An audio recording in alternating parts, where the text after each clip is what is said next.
Nous sommes ravis de continuer à partager avec vous la parole de Dieu. Et aujourd'hui, nous allons nous pencher sur le thème qui parle de l'œuvre de Dieu. Le thème est le suivant: être actif ou active pour la cause du royaume de Dieu. Vous savez, lorsque nous recevons l'évangile de Jésus-Christ, puisque l'évangile de Jésus, comme dit Paul dans son épître aux Romains, qui n'a pas honte de l'évangile de Jésus, car il est une puissance pour quiconque croit, aux Juifs premièrement, puis aux Grecs. Ça veut dire que lorsque nous sommes conscients du bien que l'évangile nous a fait, premièrement, que Jésus est venu nous sauver de nos péchés, nous sauver du jugement sur le péché, car la Bible dit, le salaire du péché c'est la mort, mais le don gratuit de Dieu c'est la vie éternelle en Jésus-Christ. Donc pour tous ceux qui ont reçu les bienfaits de l'évangile, ils ont la responsabilité, le devoir de prendre part à la diffusion de la bonne nouvelle. Ils ont la responsabilité devant Dieu de contribuer à l'avancement du royaume de Dieu. C'est ce que nous allons lire dans les différents passages de la Bible. Par exemple, prenons l'épître de Paul aux Philippiens. A été écrit autour de 61 après Jésus. Donc Paul était en prison. Il était emprisonné par Néron à cause de la bonne nouvelle. Alors, étant en prison, il continue à avoir le souci des églises qu'il avait fondées dans les différentes parties du monde connu à l'époque, en l'occurrence en Macédoine et en Asie mineure, etc. Comment est-ce que Paul a pu fonder l'église ou implanter l'église de Philippe? Ça veut dire, lors du deuxième voyage missionnaire de Paul, parce que au verset 13 des Actes des Apôtres, nous voyons le Saint-Esprit qui dit « Mettez-moi à part Paul et Barnabas pour l'œuvre pour laquelle je les ai appelés. » Là, c'est le premier envoi missionnaire dans le monde par le Saint-Esprit. Donc, il y a Paul, il y a Barnabas qui faisaient partie du leadership de l'église d'Antioche en Syrie. Alors, le Saint-Esprit les envoie pour aller annoncer la bonne nouvelle aux nations. Et lors du premier voyage, beaucoup d'églises sont nées, ont été implantées. Alors, le temps est arrivé où Paul et Barnabas décident de retourner voir l'état de ces églises qu'ils avaient implantées lors de leur premier voyage missionnaire. Nous lisons dans les Actes des Apôtres, au chapitre 15, verset 36, jusqu'au verset 41, il est écrit « Quelques jours s'écoulèrent après lesquels Paul dit à Barnabas, « Retournons visiter les frères dans toutes les villes où nous avons annoncé la parole du Seigneur pour voir en quel état ils sont. » Donc les frères en Christ. Bon, ici, nous voyons que Paul et Barnabas décident de retourner voir l'état des églises qu'ils avaient implantées lors de leur premier voyage missionnaire. Mais avant de partir pour ce deuxième voyage, Barnabas voulait amener aussi Jean surnommé Marc, qui était quelqu'un de sa famille. Mais Paul jugea plus convenable de ne pas prendre avec eux celui qui les avait quittés depuis la Pamphylie et qui ne les avait point accompagnés dans leur œuvre. Ce dissentiment fut assez vif pour être cause qu'ils se séparent l'un de l'autre. Ils ne se sont pas séparés dans le Seigneur, mais pour la stratégie missionnaire, il a fallu que les deux hommes puissent se séparer parce qu'il y a ce qu'on appelle l'équipe des ministères et l'équipe d'un ministère. C'est-à-dire, lorsqu'il y a deux apôtres ou deux hommes de Dieu de même calibre, ou de même niveau si vous voulez, lorsqu'ils se mettent ensemble pour une œuvre ponctuelle, une mission ponctuelle, ça s'appelle l'équipe des ministères parce qu'ils sont au même niveau. C'est le cas de Paul et Barnabas. Mais lorsque chacun est dans son propre apostolat, son propre ministère, alors il a des gens sous son autorité apostolique. Alors on appelle cette équipe-là l'équipe d'un ministère. Par exemple, ici, Barnabas décide de partir avec Jean, surnommé Marc. Donc, alors Barnabas forme l'équipe d'un ministère dont lui est le chef ou l'apôtre. Et quand Paul décide maintenant de prendre Silas avec lui, alors lui aussi devient l'équipe d'un ministère. Ça veut dire Silas, Timothée, Tite et les autres font partie de l'équipe de Paul. Donc Paul est l'apôtre de cette équipe-là. Il est le chef apostolique de l'équipe. Ça s'appelle l'équipe d'un ministère. Donc ici alors, Barnabas en tant qu'apôtre lui aussi part de son côté et Paul aussi en tant qu'apôtre part aussi de l'autre côté.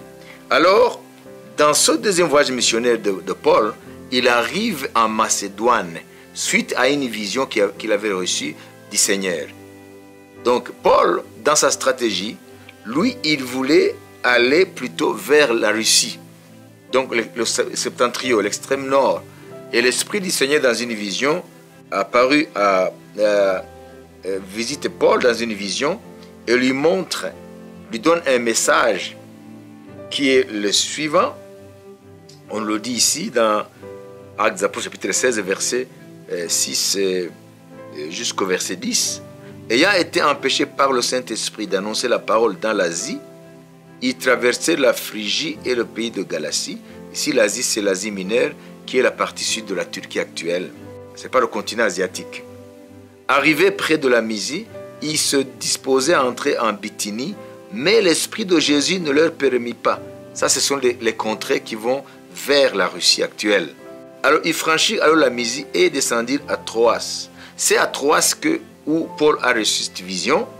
Pendant la nuit, Paul eut une vision. Un Macédonien. Je vous rappelle ici que la Macédoine faisait partie de la Grèce antique. Donc, c'est le continent européen. Un Macédonien lui apparut et lui fit cette prière. Passe en Macédoine, secours-nous. Après cette vision de Paul, nous cherchâmes aussitôt à nous rendre en Macédoine, concluant que le Seigneur nous appelait à y annoncer la bonne nouvelle. Ici, c'est là où la destinée du continent européen a été scellée par le ciel. Parce qu'avant cette vision, l'Europe était dans les ténèbres spirituelles. L'Europe adorait des idoles. Donc l'Europe n'était pas encore un continent à envier. Donc l'Europe était composée de peuples idolâtres. Alors Dieu, dans sa préscience, avait préparé l'Europe pour qu'un jour l'Europe deviendra l'épicentre de l'évangile de Jésus. Avant, l'épicentre était Jérusalem. Mais avec la persécution de l'église à Jérusalem, alors l'église a été dispersée. Les membres de l'église se sont dispersés dans les différentes parties du monde connues. Les uns sont partis en Samarie, les autres ont continué jusque loin. Mais ici, Dieu a décidé à ce que l'épicentre de l'évangile, ou la base de l'œuvre de Dieu, de Jésus-Christ, lorsque cette base a quitté Jérusalem, elle a été transférée spirituellement à Antioche en Syrie, donc c'est à l'étranger, et c'est à partir d'Antioche en Syrie que l'œuvre de Dieu est partie maintenant, l'épicentre ou la base a été transférée par le Saint-Esprit en Europe. Donc c'est à partir de cette vision que le continent européen est devenu ce qu'il est aujourd'hui. Ou du moins avant que l'Europe ne tombe pas dans l'apostasie et ne tourne pas le dos à l'évangile. Mais c'est l'évangile qui a fait l'Europe une puissance au-dessus des nations. Donc l'évangile a été le moteur de ce qu'est devenu l'Europe. Ça veut dire un continent qui a conquis d'autres continents. Les historiens peuvent donner d'autres raisons, mais la vraie raison, c'est cette vision de Paul. Parce que si le Macédonien incarne le continent européen. Et voilà, Paul et son équipe du ministère, comme je l'ai défini, maintenant passent en Europe. Alors, il commence par la Macédoine. En Macédoine, dans la Macédoine, il y avait différentes villes, notamment la ville de Philippe, la ville de Thessalonique et la ville de Bérée. Donc, Ce sont des villes de la Macédoine.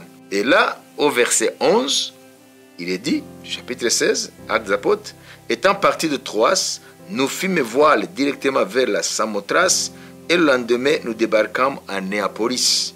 De là, nous allâmes à Philippe, qui est la première ville d'un district de Macédoine et une colonie romaine. Nous passâmes quelques jours dans cette ville. Le jour du sabbat, nous nous rendîmes hors de la porte vers une rivière où nous pensions que se trouvait un lieu de prière. Nous nous assîmes et nous parlâmes aux femmes qui étaient réunies. L'une d'elles, nommée Lydie, marchande de pourpre, c'est une femme riche de la ville de Thyatire, donc la ville de l'Asie mineure, était une femme craignant Dieu et elle écoutait. Le Seigneur lui ouvrit le cœur pour qu'elle fût attentive à ce que disait Paul. Lorsqu'elle eut été baptisée avec sa famille, elle nous fit cette demande. Si vous me jugez fidèle au Seigneur, entrez dans ma maison et demeurez-y. Et elle nous pressa par ses instances. Et voilà, c'est dans ces circonstances, dans ce contexte, qu'est née l'église de Philippe. Et cette église a été une église qui a été louée hautement par l'apôtre Paul. Pourquoi? Parce que cette église, après avoir reçu l'évangile de Jésus, c'est les membres de cette église, dans la ville de Philippe, ils ont compris combien Dieu les a aimés, combien Jésus est précieux pour eux. Alors, en retour, qu'est-ce qu'ils ont fait? Ils ont pris la responsabilité d'aider Paul à ce qu'il puisse apporter l'évangile à d'autres peuples comme il est venu chez eux.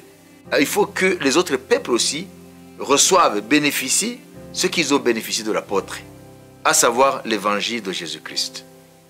Donc ça a été une église reconnaissante.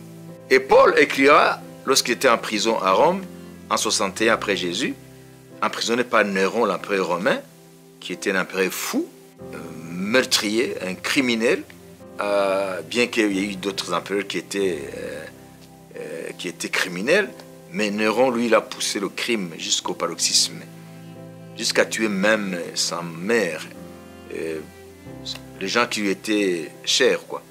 Donc ici, la folie a fait que Néron plonge Rome dans la terreur, dans la tragédie.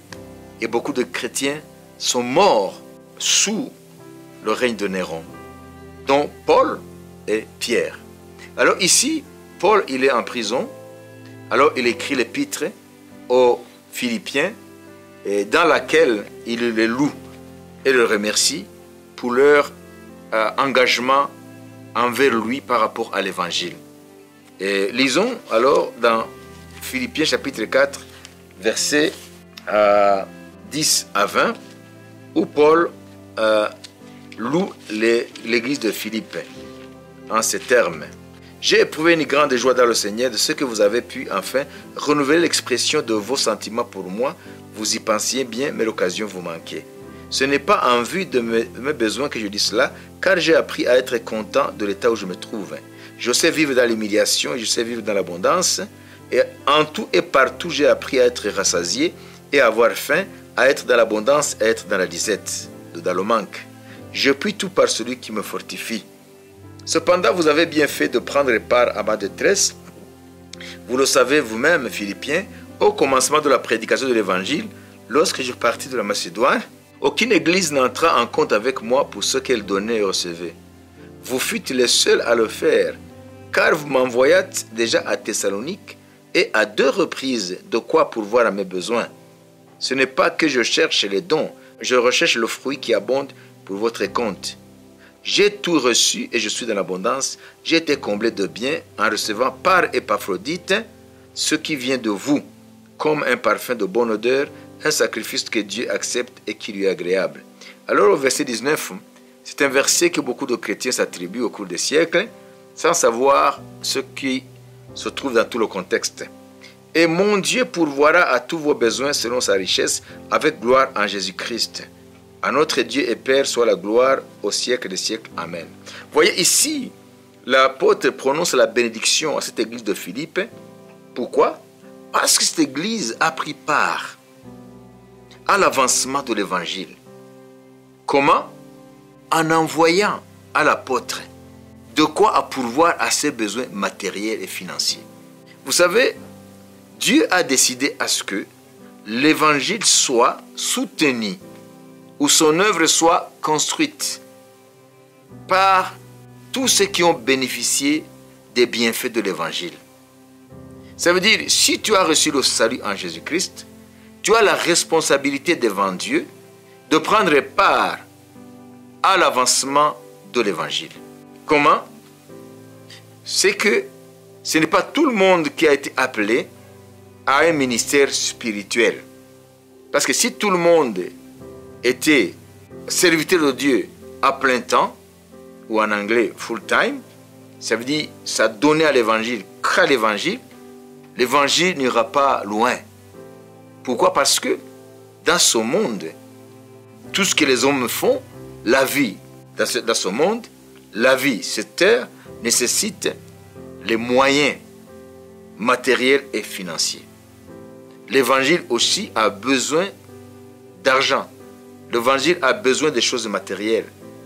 Or, il faut qu'il y ait des gens qui travaillent pour que ce besoin soit comblé afin que l'évangile n'en souffre pas dans ce qu'il a besoin pour que l'évangile soit prêché. Alors ici, Paul remercie les Philippiens de ce qu'après avoir reçu l'évangile de Jésus-Christ, alors ils se sont donnés pour que l'évangile puisse aller de l'avant. Donc l'église de Jésus-Christ ne sera pas édifiée par ceux qui n'ont pas reçu les bienfaits de l'évangile. Ce sont ceux qui ont reçu l'évangile, qui se disent chrétiens, enfants de Dieu, qui ont la responsabilité matérielle, financière pour l'avancement de cet évangile. Alors ici, les Philippiens ont été loués par l'apôtre. C'est pour cette raison qu'au verset 19 de ce chapitre 4 aux Philippiens, que Paul prononce cette bénédiction. Et mon Dieu pourvoira à tous vos besoins, selon sa richesse. Aux besoins de qui? Aux besoins de ces Philippiens qui se donnent pour l'évangile. Vous savez qu'ils ont envoyé à l'apôtre, pas une fois, il dit à 2 reprises, par Épaphrodite, les dons matériels, financiers, pour que l'apôtre ne soit pas dans le besoin, pour que l'apôtre puisse servir Dieu d'une façon libre par rapport aux besoins matériels. Vous savez, l'évangile n'a pas été confié aux anges. L'évangile a été confié aux hommes pécheurs qui ont bénéficié de la grâce de Dieu et qui ont reçu le salut de leur âme et qui sont conscients qu'en Jésus-Christ, ils ne seront plus condamnés parce qu'il est dit dans Romains chapitre 8, verset 1er, il n'y a plus de condamnation pour ceux qui sont en Jésus-Christ. Alors, ayant reçu le salut en Jésus-Christ, le salut éternel et la vie éternelle, alors on sent en soi-même le besoin de pouvoir aider, même si on n'est pas évangéliste, même si on n'est pas enseignant de la parole de Dieu, mais le fait qu'on est chrétien, le fait qu'on a reçu la grâce de Jésus, alors on a cette dette-là envers Dieu de pouvoir aider à ce que ceux qui sont appelés à plein temps pour s'adonner uniquement à la propagation de l'évangile, à la prédication de l'évangile, à l'édification du corps de Christ, à l'édification de l'église de Jésus, alors ces gens-là, puisqu'ils n'ont pas le temps d'aller gagner de l'argent, ils n'ont pas le temps d'aller chercher les choses matérielles pour pouvoir vivre, alors il faut qu'il y ait des gens qui ont bénéficié de l'évangile à ce qu'ils puissent les soutenir afin qu'ils puissent maintenant être libres de pouvoir s'adonner entièrement à la prédication de l'évangile. Donc il ne faut pas ici confondre les gens qui, par paresse, parce qu'ils ne veulent pas travailler, alors ils vont s'improviser serviteurs de Dieu et bénéficier des aides des personnes qui sont ignorantes par rapport à comment fonctionne le ministère de Jésus-Christ. Donc il faut être là, il faut être clair, il faut avoir le discernement pour savoir si réellement cette personne a été appelé par Dieu. C'est pour cela que Jésus donne des directives par rapport à son œuvre. Donc, l'œuvre de Dieu ne se fait pas n'importe comment et par n'importe qui. Donc, Dieu lui-même a fixé les règles qui doivent diriger, qui doivent être à la base de l'organisation de son œuvre, de son Église. C'est pour cela que vous lirez dans l'épître de Paul aux Éphésiens, chapitre 4, versets 11, 12, etc., où il dit que Dieu a suscité des ministères pour pouvoir construire son Église, bâtir son Église, édifier son Église. Il dit, il a donné aux uns comme apôtres, les autres comme prophètes, évangélistes, pasteurs et docteurs, ça veut dire enseignants, érudits dans l'enseignement de la parole de Dieu, dans la doctrine de Dieu, afin que, c'est ce que la Bible dit, au verset 12, chapitre 4 des Éphésiens, afin que les saints soient équipés en vue de l'œuvre du ministère. Ça veut dire que l'Église de Jésus ne fonctionne pas n'importe comment. Il y a des principes divins qui régissent l'œuvre de Dieu.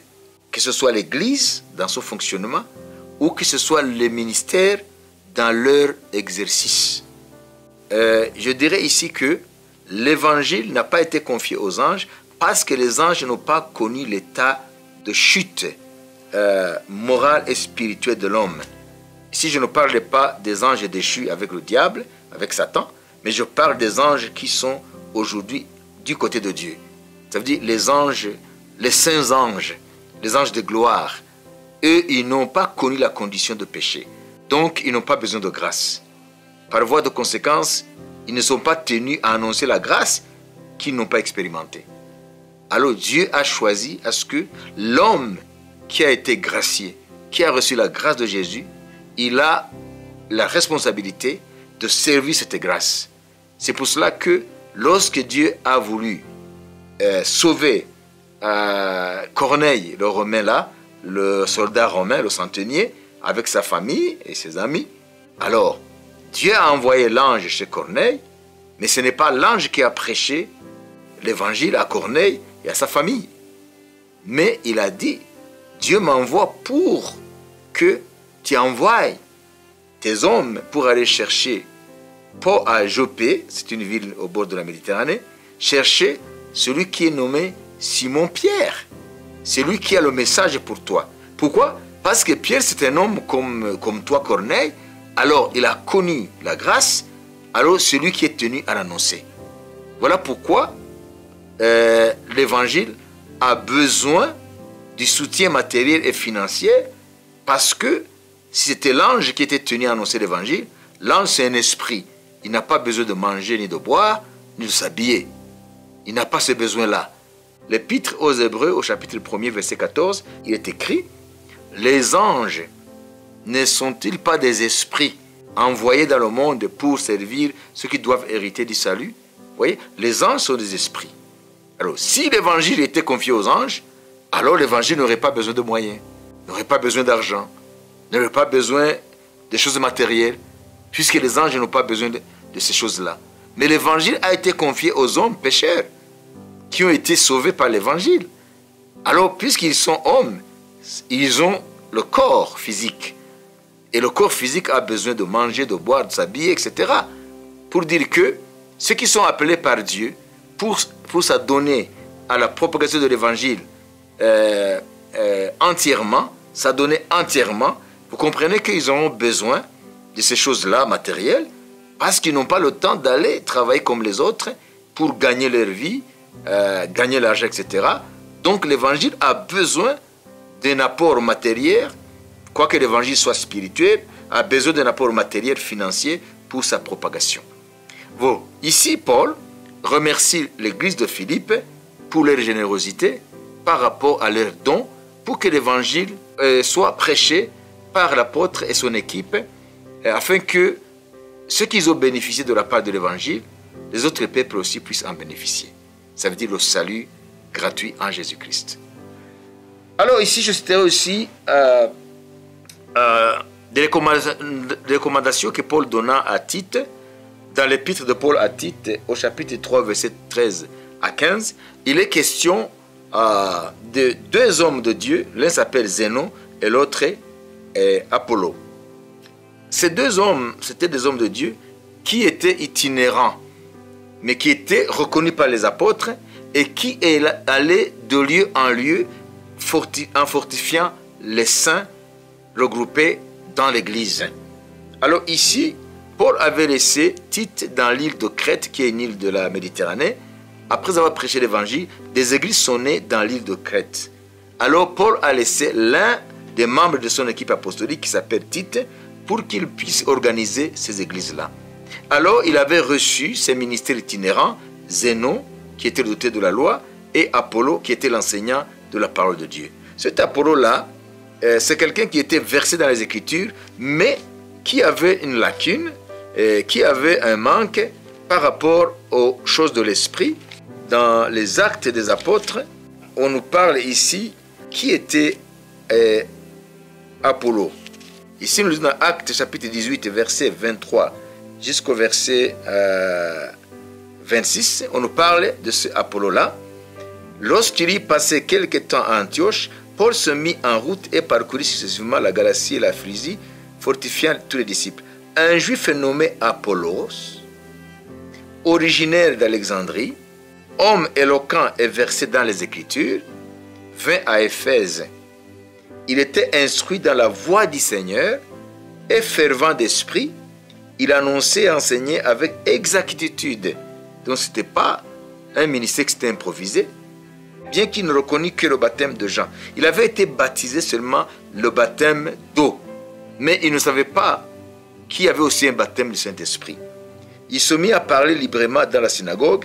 Aculas et Priscille, l'ayant entendu, le prirent avec eux et lui exposèrent plus exactement la voie de Dieu.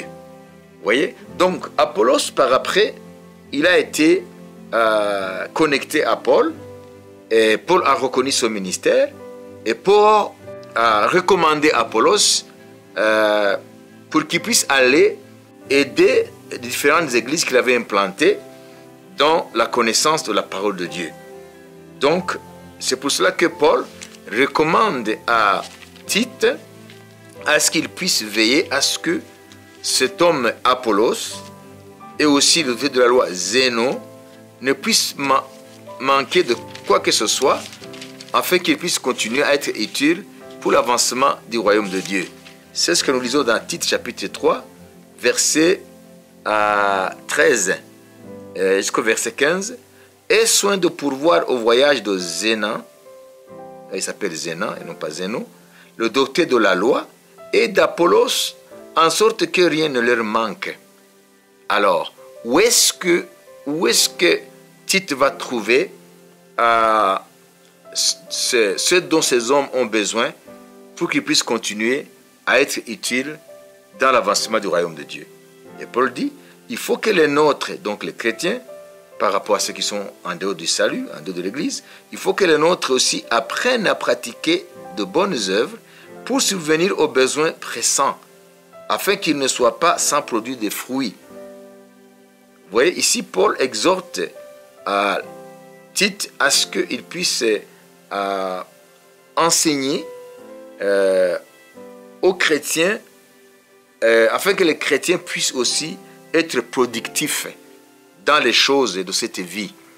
Parce que l'évangile a besoin des moyens.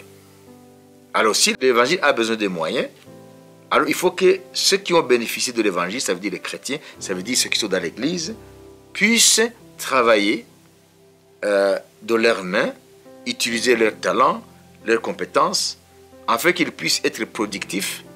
Et comme ça, ils vont subvenir à leurs propres besoins, aux besoins de leur, ça veut dire les familles, mais aussi soutenir l'œuvre de Dieu. Voilà pourquoi, dans le royaume de Dieu, il ne faut pas qu'il y ait des oisifs. Il ne faut pas qu'il y ait des gens qui ne foutent rien. Ça veut dire qu'ils sont là, oisifs, et qui ne produisent pas. Et même seront dans le besoin, ils vont commencer à mendier, ou même peut-être à être des farceurs, ou des escrocs. Et puis, ils vont discréditer l'évangile. C'est pour ça que Paul dit qu'il faut que les nôtres aussi, donc les chrétiens, apprennent à pratiquer de bonnes œuvres. Aujourd'hui, nous dirons, il faut que les chrétiens puissent, il faut qu'ils puissent travailler et être productifs. Ça veut dire qu'il faut qu'ils aient un emploi, ou il faut qu'ils puissent créer peut-être pour eux-mêmes, créer leur propre entreprise, leur propre moyen de production, afin qu'ils ne soient pas dans le besoin. Il ne faut pas qu'il y ait un chrétien qui serait discrédité par les gens, les incroyants. C'est l'évangile de Dieu qui sera discrédité. Donc ici Paul exhorte Tite à ce qu'il puisse enseigner dans les églises dont il est responsable, parce que Paul l'avait laissé à Crète pour qu'il puisse arranger les églises qu'il avait implantées. Nous lisons dans l'épître de Paul à Tite, chapitre 1er, verset 5, il dit « Je t'ai laissé en Crète, c'est une île de la Méditerranée, afin que tu mettes en ordre ce qui reste à régler et que selon mes instructions, tu établisses des anciens dans chaque église. » Alors ces églises dont Tite a la charge avaient reçu la visite de ces hommes de Dieu, Zénas, l'auteur de la loi, et d'Apollos, qui était un érudit des Écritures. Donc, ils avaient besoin à ce qu'ils soient soutenus, afin qu'ils puissent continuer leur ministère itinérant pour aller aider toutes les églises qui avaient été implantées. Nous lisons aussi dans Luc chapitre 4, versets 38 à 39, des personnes qui ont soutenu le ministère de Jésus-Christ avec ses disciples. Donc, nous lisons dans Luc chapitre 4, verset. Ces choses sont très importantes pour que nous comprenions quelle est la pensée de Dieu pour le chrétien. Qu'est-ce que Dieu attend de tous ceux qui reçoivent l'évangile ou de tous ceux qui se nomment chrétiens. Luc chapitre 8, verset 3. Ensuite, Jésus allait de ville en ville et de village en village, prêchant et annonçant la bonne nouvelle du royaume de Dieu. Les 12 étaient avec lui, les 12 disciples, ou les 12 apôtres par après, sauf Judas qui a été un traître et qui est allé se pendre, mais après il a été remplacé par un autre. Les 12 étaient avec Jésus, donc les pierres, et quelques femmes qui avaient été guéries d'esprits malins et de maladies, notamment Marie, dite de Magdala, de laquelle était sorti cet démon. Écoutez bien au verset 3. Jeanne, femme de Chouza, intendant d'Hérode. C'était un homme très important. Parce qu'un intendant du roi, il avait la responsabilité de gérer le patrimoine du roi. Donc c'était quelqu'un de très important. Et sa femme faisait partie de ceux qui soutenaient Jésus avec ses disciples dans les choses dont ils avaient besoin, les choses matérielles et les finances. Il y avait aussi Suzanne et plusieurs autres qui l'assistaient de leurs biens. Vous comprenez ici?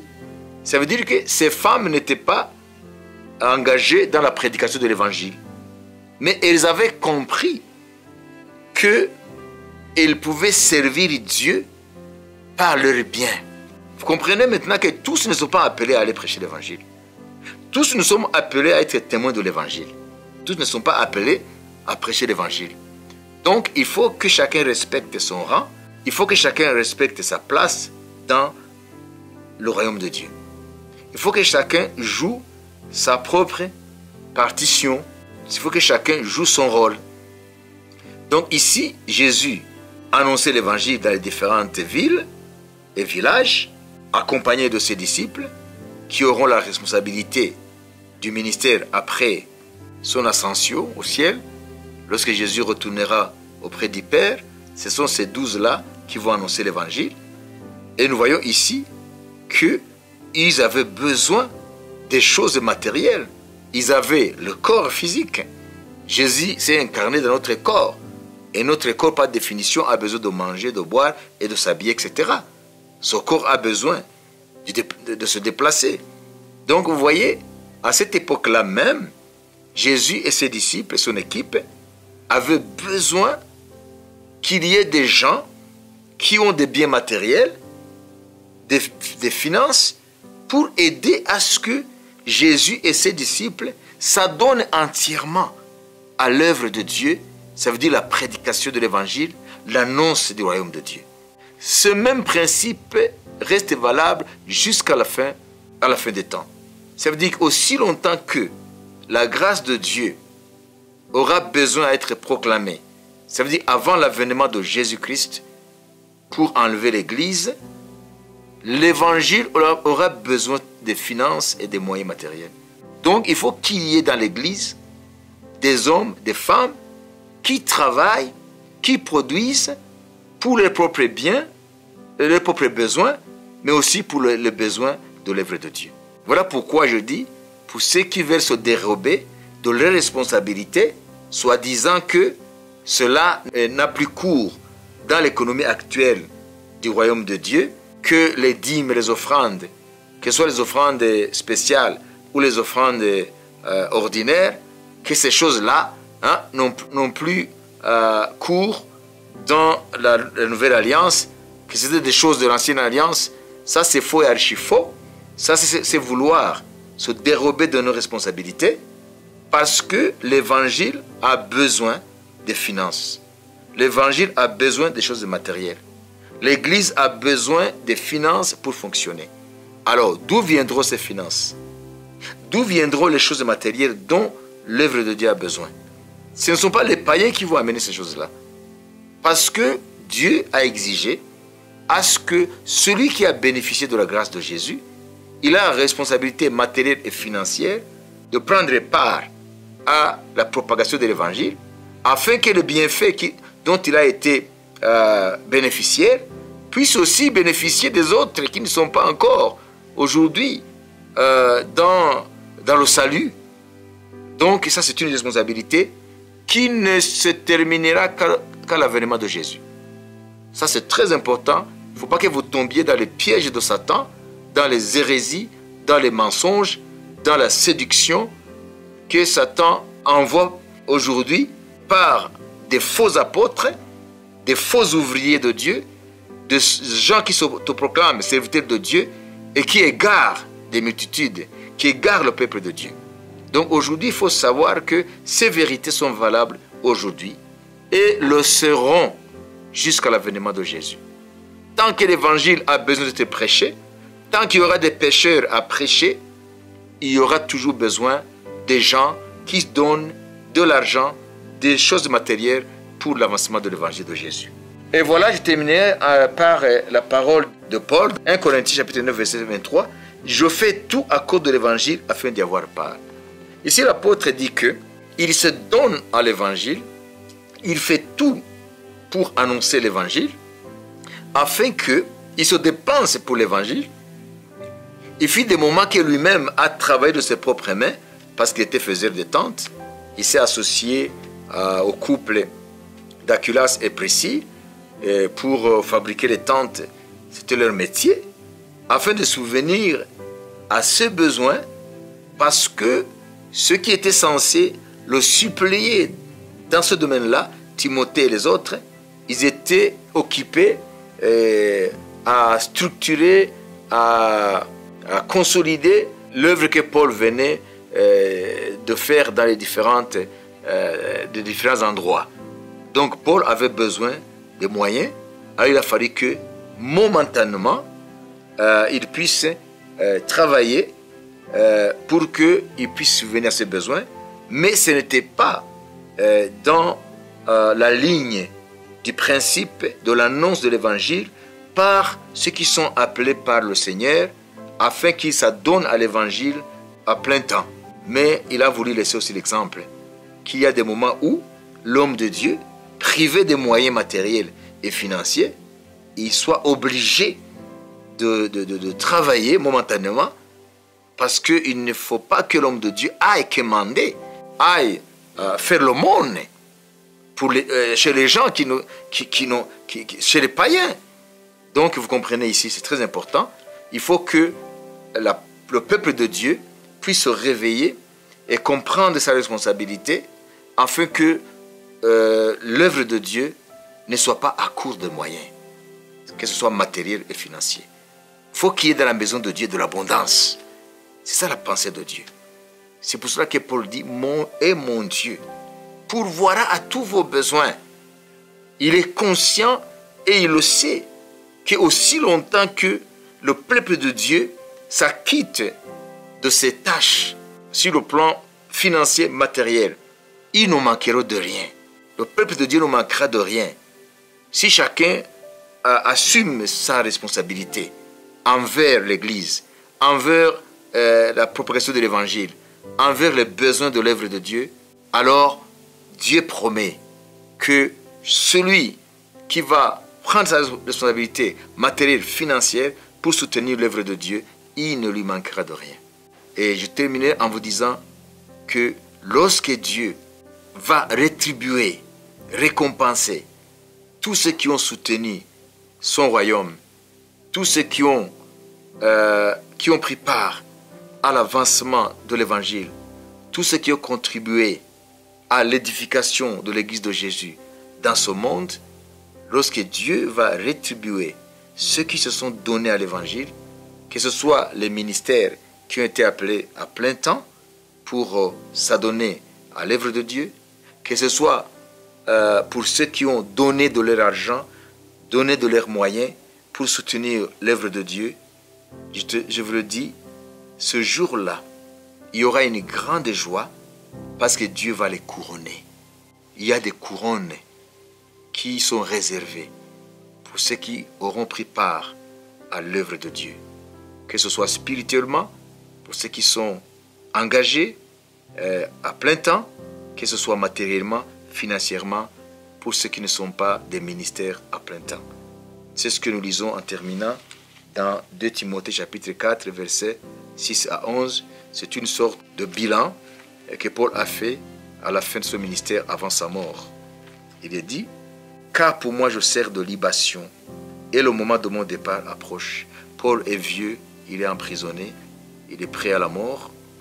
Alors il fait le bilan de sa vie, de son appel, de sa vocation.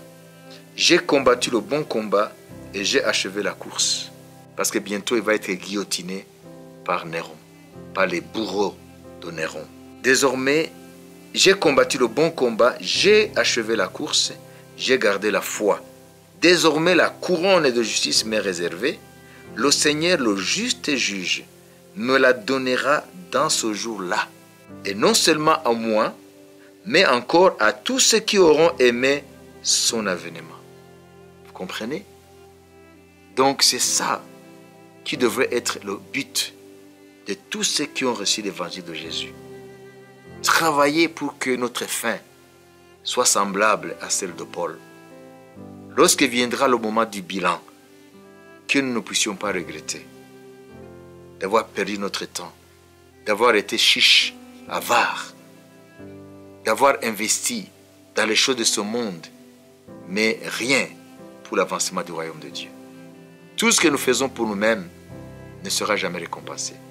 Mais tout ce que nous faisons pour Jésus, pour son évangile, pour son église, pour l'avancement du royaume de Dieu, alors le jour arrivera où la couronne sera donnée, la couronne de justice sera donnée à quiconque aura joué son rôle dans l'avancement du royaume de Dieu. Alors, donnons-nous sans réserve, chacun dans sa vocation, dans son appel, avec ses moyens, donnons-nous entièrement à l'œuvre de Dieu, parce que nous savons qu'un jour, nous recevrons la couronne de justice, parce que le Seigneur est fidèle et il est juste. Que Dieu vous bénisse.